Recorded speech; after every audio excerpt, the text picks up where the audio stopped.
Bismillahirrahmanirrahim. Ya, Assalamualaikum warahmatullahi wabarakatuh. Eh ini di sini kami dari kelompok 6 ingin menjelaskan mengenai teorema Bayes. Untuk anggotanya ada saya sendiri, Fadli Girina Putra, ada Siti Dirawati, ada Mas Rizky, dan ada Abim. Oke, yang pertama, di sini ada pengertian dari teorema Bayes. Jadi, teorema Bayes ini itu suatu formula yang menjelaskan bagaimana memperbarui sebuah probabilitas dari suatu hipotesis berdasarkan suatu bukti atau petunjuk baru.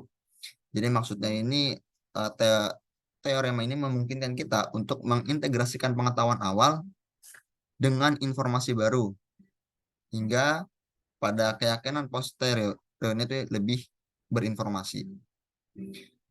Nah, ini ada heart of Bayes theorem. Yang pertama itu ada possibilities, yang kedua ada all possibilities fitting the evidence, dan juga ada probability given the evidence.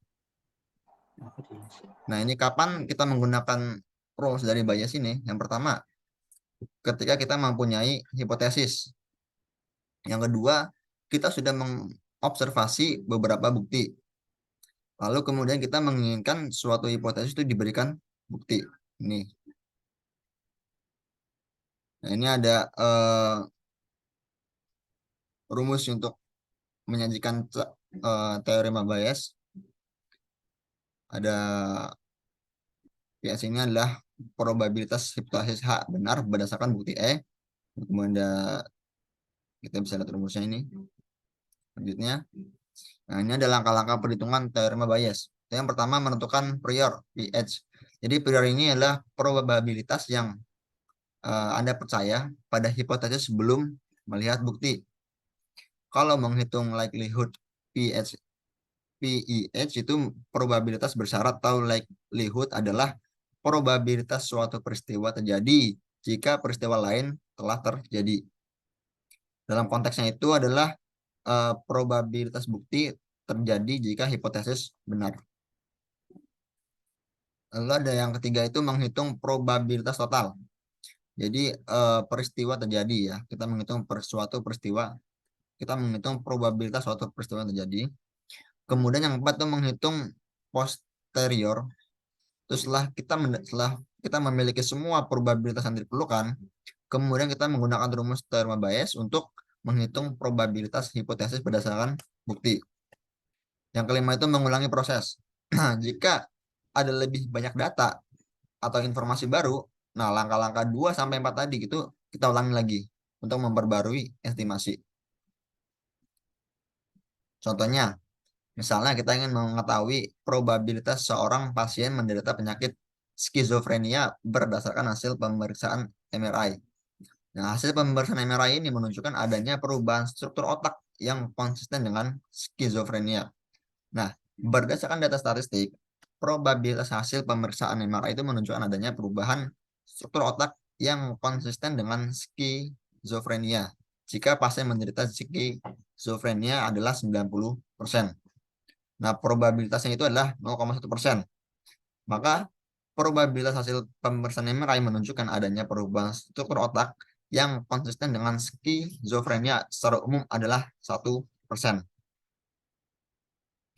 Nah, terus kita menggunakan rumus teorema Bayes, kita dapat menghitung probabilitasnya sebagai berikut nih. Jadi 0,9 itu yang kita dapatkan dari sini 90%. Kemudian dikali 0,01 dibagi 0,01 ya hasilnya 9%. Nah, berdasarkan hasil pemeriksaan MRI, probabilitas pasien menderita skizofrenia adalah sekitar 9%.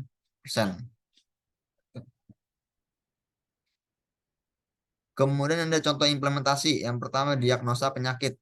Dalam konteks medis, teorema Bayes dapat membantu dalam memperbarui probabilitas bahwa seorang pasien memiliki suatu penyakit berdasarkan hasil tes dan gejala yang diamati. Kedua, ini ada klasifikasi email spam. Dalam filter spam pada email, teorema Bayes itu dapat digunakan untuk memperbarui probabilitas suatu email adalah spam. Gitu. Contoh implementasi di kehidupan sehari-hari kita.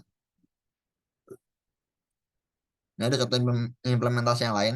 Itu dalam sistem berbasis pengetahuan, itu teorema Bayes itu dapat membantu dalam memperbarui probabilitas kebenaran suatu aturan atau pengetahuan berdasarkan informasi baru yang ditemukan. Kemudian ada identifikasi objek. Jadi ini digunakan untuk memperbarui probabilitas bahwa suatu objek adalah objek tertentu berdasarkan fitur visual atau karakteristiknya. Ya, terima kasih. Eh, Kami telah menyampaikan beberapa teori mengenai teorema Bayes. Untuk kurang lebihnya kami mohon maaf yang sebesar-besarnya. Kami dari kelompok 6 undur diri. Wassalamualaikum warahmatullahi wabarakatuh.